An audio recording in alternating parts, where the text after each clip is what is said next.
जय हिंद दोस्तों। जब से जियो ने अपना रिचार्ज का रेट बढ़ा दिया है, उसके साथ साथ एयरटेल ने भी बढ़ाया, उसके साथ साथ बीआई ने भी बढ़ाया।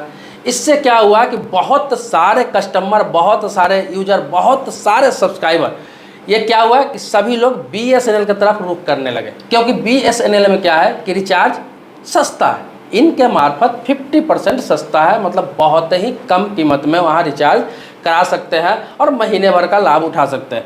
इसके अलावा वहाँ डाटा भी सस्ता है। लेकिन दिक्कतें क्या आ रही है कि लगभग अपने देश में 10 से 15 लाख लोग अभी तक पोर्टिंग करा चुके हैं, जियो से, एयरटेल से अपना बीएसएनएल में करा चुके हैं। लेकिन कराने के इमोशनल होके तो करा लिए कि बीएसएनएल है, सरकारी कंपनी है, उनका साथ देना चाहिए, यहाँ रिचार्ज बहुत ज़्यादा बढ़ गया, जबकि 30-40 रुपये बढ़ा है, तो लोग इमोशनल होकर चले गए। लेकिन अभी दिक्कत क्या आ रही है कि जितने भी बीएसएनएल यूजर है, मैं ईमानदारी से पूछना चाहूँगा, जितने भी बीएसएनएल यूजर है अभी जो या फिर पोर्ट करा कर गए हैं या फिर नया सिम लिए, तो उनसे पूछिए। मेरे पिछले वीडियो के कमेंट बॉक्स में बहुत सारे ऐसे कमेंट हैं जिन्होंने ये कहा कि बीएसएनएल का मैं पोर्ट करा के फंस चुका हूँ, सिम लेकर फंस चुका हूँ, वहाँ तक 3G क्या अभी 2G भी काम नहीं कर रहा है। 4G बताया जा रहा है कि 4G लॉन्चिंग हो गया बीएसएनएल में, लेकिन वो 2G भी काम नहीं कर रहा है। कहीं कहीं तो नेटवर्क ही नहीं आ रहा, कहीं कहीं तो फ़ोन ही नहीं लग रहा। नेटवर्क का इतना इशू है कि फ़ोन लगाने में तो 12 बज जा रहे हैं लोगों को। तो आपको बता दूँ, समस्या है सही में। लोग तो चले गए इमोशनल होकर। जिन्होंने अपना मेन नंबर को पोर्ट कर दिया, जिनका काम का नंबर था, मेन नंबर को पोर्ट कर दिया, वो तो बहुत ही परेशान हो गए हुए हैं, बहुत पछता रहे हैं। क्योंकि ना वहाँ पर ठीक से वो फ़ोन पे यूज कर पा रहा है, ना वो यूट्यूब देख पा रहा है, ना ही फेसबुक चला पा रहा है, ना इंस्टाग्राम चला पा रहा है, ना सोशल मीडिया कोई चला पा रहा है, ना वीडियो कॉल कर पा रहा है। ऐसा वहाँ पे दशा हो गया है। अब ना इधर के रहे ना उधर के रहे। हुआ यूँ कि अब एक बार आप पोर्ट करा लेते हैं, किसी कंपनी का सिम किसी कंपनी में एक बार पोर्ट करा लेते हैं, आपको 3 महीना वेट करना पड़ेगा, 90 दिन। उसके बाद ही फिर वापस आ सकते हैं या फिर दूसरे कंपनी में जा सकते हैं। तो इसलिए बहुत सारे लोग परेशानी में हैं। और जहाँ पे नेटवर्क सही भी है तो वहाँ पे कॉलिंग आपका सही हो जाएगा, लेकिन डाटा के मामला में अभी बीएसएनएल का बहुत ही बुरी स्थिति है, बहुत ही बेकार स्थिति है। ये नहीं कह रहा हूँ कि पोर्ट नहीं कराना चाहिए बीएसएनएल में, या फिर बीएसएनएल का सिम नहीं लेना चाहिए, इमोशनल होकर नहीं लेना चाहिए 20-30 रुपया के कारण। आपको बता दूं कि हुआ यूँ कि आपको अगर बीएसएनएल पसंद है, बीएसएनएल गवर्नमेंट की कंपनी, अगर गवर्नमेंट की कंपनी है तो इनको गवर्नमेंट ने डेवलप क्यों नहीं किया, बेहतर स्थिति क्यों नहीं किया? अगर अच्छा होता, सही होता, सही इसकी स्थिति होती, तो ये सब कंपनी आता ही नहीं, इतना आगे बढ़ता ही नहीं। एयरटेल हो, चाहे बीआई हो, चाहे आपको बता दो जियो हो। लेकिन सरकार ने इस पर कभी ध्यान ही नहीं दिया। तो आपको क्या लगता है कि आज के डेट में रिचार्ज अगर इधर महंगा हो गया, आप उधर चले जाएंगे तो उसकी स्थिति बेहतर हो जाएगी? अब इसमें कहा गया है कि टाटा ने हाथ मिला लिया है तो अब स्थिति बेहतर हो जाएगी। अब कहा गया है कि तेजस नेटवर्क ने हाथ मिला लिया है तो स्थिति बेहतर हो जाएगी।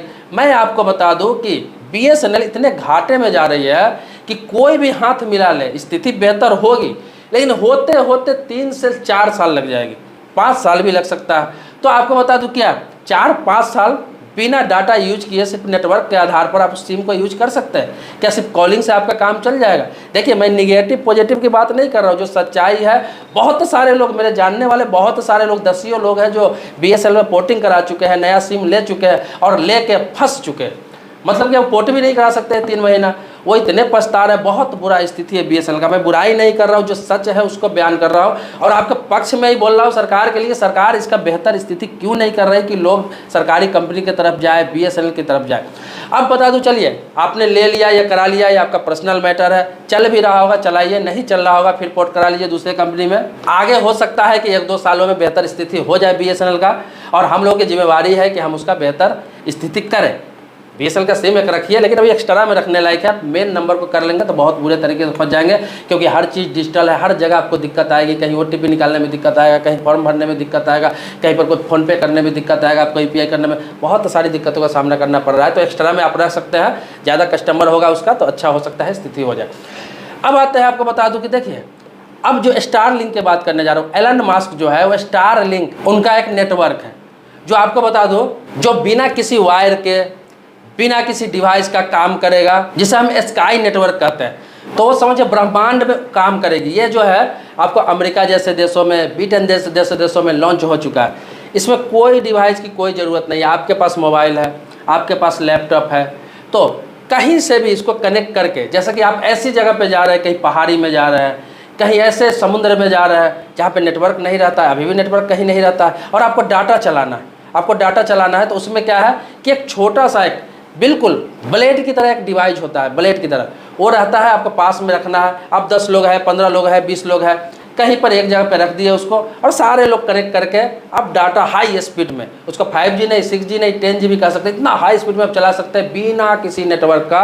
ये ऐसा नेटवर्क है जो किसी को दिखता नहीं है, ये सैटेलाइट नेटवर्क इसको बोला जाता है। तो सैटेलाइट के द्वारा ये आपको नेटवर्क दिया जाता है। तो ये इंडिया में भी 2025 में लॉन्च हो जाएगा। तो इसमें क्या है कि सिम का कोई झंझट नहीं, लेकिन कॉलिंग के लिए आप जो कॉलिंग करते हैं उसके लिए सिम आपको रखना पड़ेगा। लेकिन आपको बता दूं कि जब से व्हाट्सएप कॉलिंग आ गया, वॉइस कॉलिंग आ गया, वीडियो कॉलिंग आ गया, तो ऐसा समय आएगा कि ज़्यादातर लोग स्टार लिंक का ही इस्तेमाल करेंगे, कॉलिंग के लिए सिर्फ सिम रखेंगे, जिसको सिर्फ नॉर्मल रिचार्ज करेंगे कॉलिंग के लिए।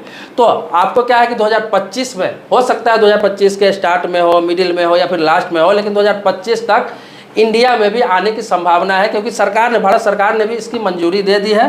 तो हो सकता है कि आने वाले समय में नेटवर्क का झंझट ही खत्म हो जाए।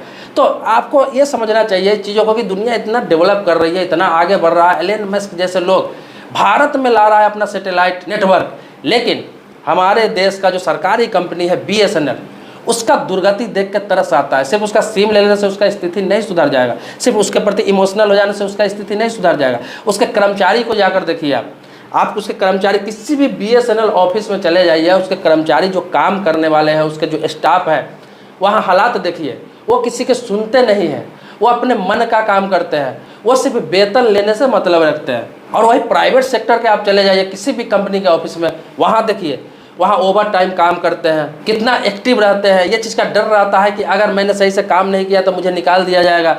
लेकिन सरकारी का वही स्थिति है। कैसे उम्मीद करेंगे कि सिर्फ कनेक्शन ले लेने से आपकी नेटवर्क सुधर जाएगी, आपको अच्छी बातें होने लगेगी। ये 20-30 रुपया कम करके भले ही आपको दिया जा रहा है, तो ये समझिए कि कंप्रोमाइज़ करके दिया जा रहा है कि हमारा नेटवर्क अच्छा नहीं है, हमारी सुविधा अच्छी नहीं है, हमारे पास 4G 5G नहीं है, इसीलिए आपको 20-30 रुपया कम करके दे रहा हूँ। इसलिए नहीं दिया जा रहा है कि मेरे पास सब कुछ है और मैं उसको टक्कर दे रहा हूँ। जियो का, एयरटेल का टक्कर अभी देने के लिए BSNL को काफ़ी समय लग जाएगा।